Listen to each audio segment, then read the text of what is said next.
There's no feeling more intense than starting over.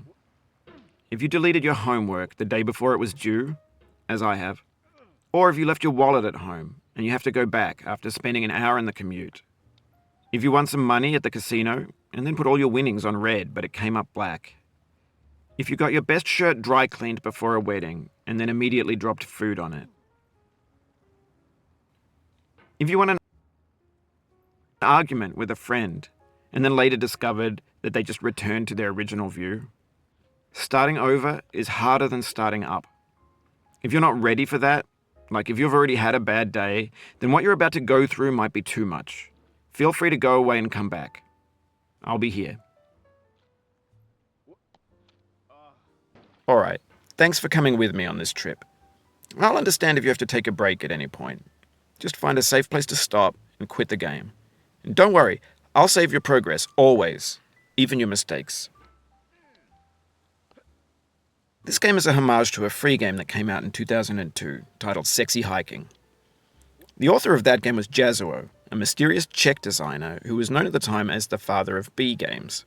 And B games are rough assemblages of found objects. Designers slap them together very quickly and freely, and they're often too rough and unfriendly to gain much of a following. They're built more for the joy of building them than as polished products. In a certain way, Sexy Hiking is the perfect embodiment of a B game. It's built almost entirely out of found and recycled parts, and it's one of the most unusual and unfriendly games of its time. In it, your task is simply to drag yourself up a mountain with a hammer. And that act of climbing, in the digital world or in real life, has certain essential properties that give the game its flavor. No amount of forward progress is guaranteed. Some cliffs are too sheer or too slippery. And the player is constantly, unremittingly in danger of falling and losing everything. Anyway, when you start Sexy Hiking, you're standing next to this dead tree that blocks the way to the entire rest of the game. It might take you an hour to get over that tree, and a lot of people never got past it. You prod and you poke at it, exploring the limits of your reach and your strength, trying to find a way up and over. And there's a sense of truth in that lack of compromise. Most obstacles in video game worlds are fake. You can be completely confident in your ability to get through them once you have the correct method or the correct equipment or just by spending enough time. In that sense, every pixelated obstacle in Sexy Hiking is real. The obstacles in Sexy Hiking are unyielding, and that makes the game uniquely frustrating. But I'm not sure Jazuo intended to make a frustrating game. The frustration is just essential to the act of climbing, and it's authentic to the process of building a game about climbing. A funny thing happened to me as I was building this mountain. I'd have an idea for a new obstacle, and I'd build it, test it, and it would usually turn out to be unreasonably hard. But I couldn't bring myself to make it easier. It already felt like my inability to get past the new obstacle was my fault as a player rather than as a builder. Imaginary mountains build themselves from our efforts to climb them, and it's our repeated attempts to reach the summit that turns those mountains into something real. When you're building a video game world, you're building with ideas, and that can be like working with quickset cement. You mold your ideas into a certain shape that can be played with, and in the process of playing with them, they begin to harden and set until they're immutable, like rock. And at that point, you can't change the world. Not without breaking it into pieces and starting fresh with new ideas. For years now, people have been predicting that games would soon be made out of prefabricated objects, bought in a store and assembled into a world. And for the most part, that hasn't happened, because the objects in the stores are trash. I don't mean they look bad or that they're badly made, although a lot of them are. I mean they're trash in the way that food becomes trash as soon as you put it in the sink. Things are made to be consumed and used in a certain context, and once the moment is gone, they transform into garbage. In the context of technology, those moments pass by in seconds. Over time, we've poured more and more refuse into this vast digital landfill that we call the internet. It now vastly outnumbers and outweighs the things that are fresh and untainted and unused. When everything around us is cultural trash, trash becomes the new medium, the lingua franca of the digital age. And you can build culture out of trash. But only trash culture. B games, B movies, B music, B philosophy. Maybe this is what digital culture is. A monstrous mountain of trash, the ash heap of creativity's fountain. A landfill with everything we ever thought of in it. Grand, infinite, and unsorted. There's 3D models of breakfast, Gen X's fanfic novels, scan magazines, green screen Shia LaBeouf, banned snuff scenes on LiveLeak. Facebook's got lifelike bots with unbranded adverts and candid shots of Kanye and Taylor Swift mashups, car crash epic failed GIFs, Russian dashcam vids, discussions of McRibs, discarded, forgotten, unrecycled, muddled, rotten, untitled. Everything's fresh for about 6 seconds, until some newer thing beckons, and we hit refresh. And there's years of persevering, disappearing into the pile, out of style, out of sight. In this context, it's tempting to make friendly content that's gentle, that lets you churn through it but not earn it. Why make something demanding if it just gets piled up in the landfill, filed in with the bland things? When games were new, they wanted a lot from you. Daunting you, taunting you, resetting and delaying you. Players played stoically. Now everyone's turned off by that. They want to burn through it quickly, a quick fix for the fickle, some tricks for the clicks of the feckless. But that's not you, you're an acrobat. You could swallow a baseball bat. Now I know, most likely you're watching this on YouTube or Twitch, while some dude with 10 million views does it for you, like a baby bird being fed chewed up food. That's culture too. But on the off chance that you're playing this, what I'm saying is, trash is disposable, but maybe it doesn't have to be approachable.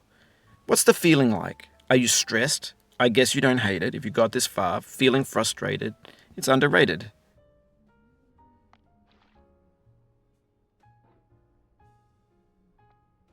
An orange is sweet, juicy fruit locked inside a bitter peel. That's not how I feel about a challenge. I only want the bitterness. It's coffee. It's grapefruit. It's licorice.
It feels like we're closer now, composer and climber, designer and user.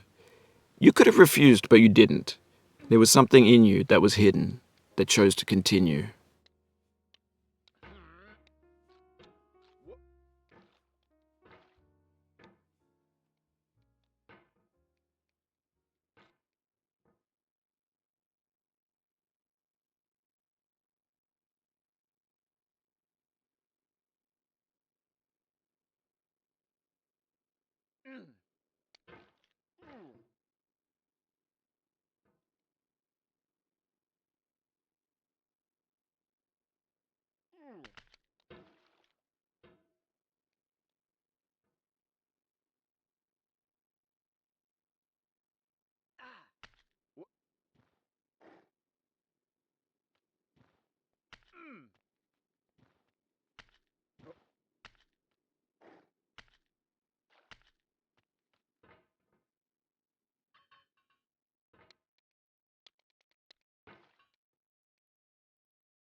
It means a lot to me that you've come this far, endured this much.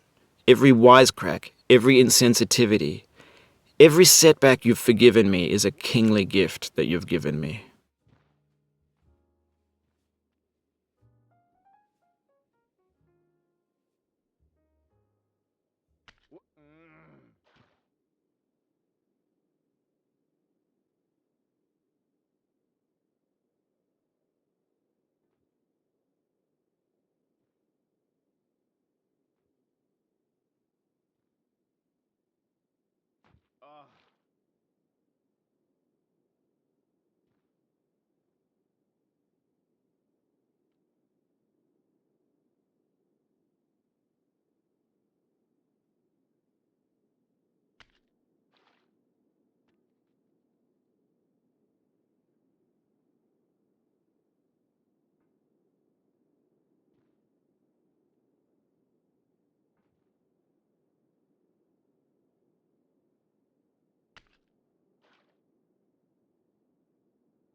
We have the same taste, you and I. It's not ambition, it's ambition's opposite. An obdurate mission to taste defeat. You'll feel bad if you win, so I put this snake in for you.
Oh, you just lost a lot of progress.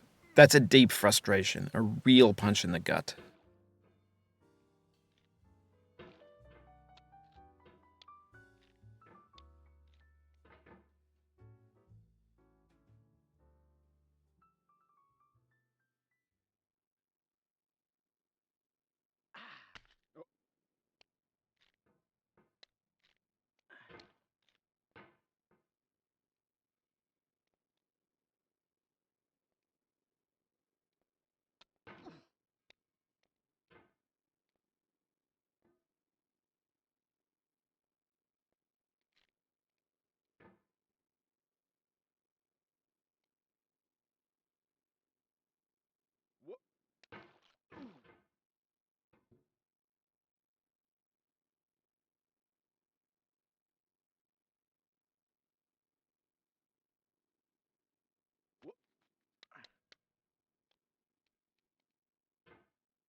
Have you thought about who you are in this?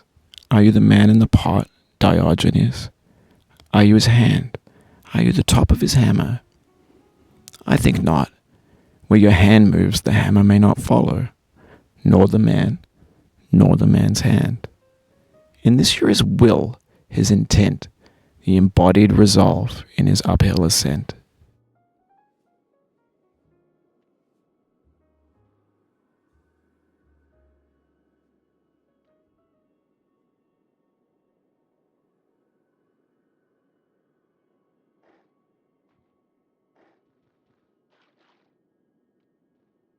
The first time you got here, you thought you were safe.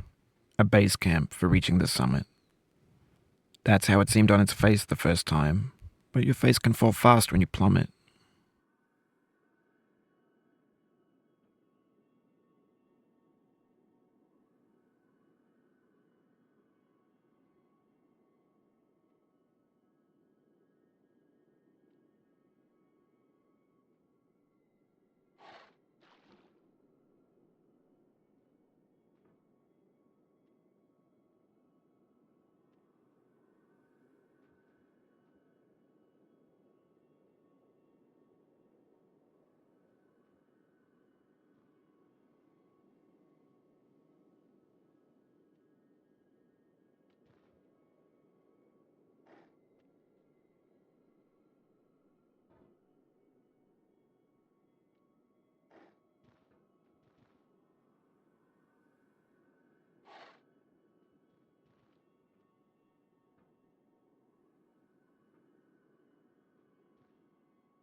Now, you've conquered the ice cliff, the platforms, the church, and the rectory, the living room and the factory, the playground, the construction site, the granite rocks, and the lakeside. You've learned to hike. There's no way left to go but up, and in a moment I'll shut up. But let me say, I'm glad you came.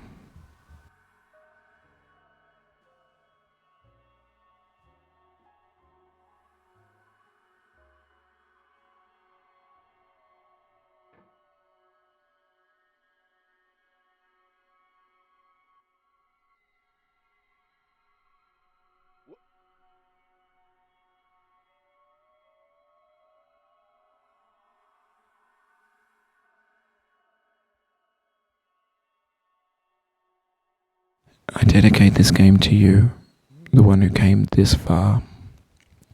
I give it to you with all my love.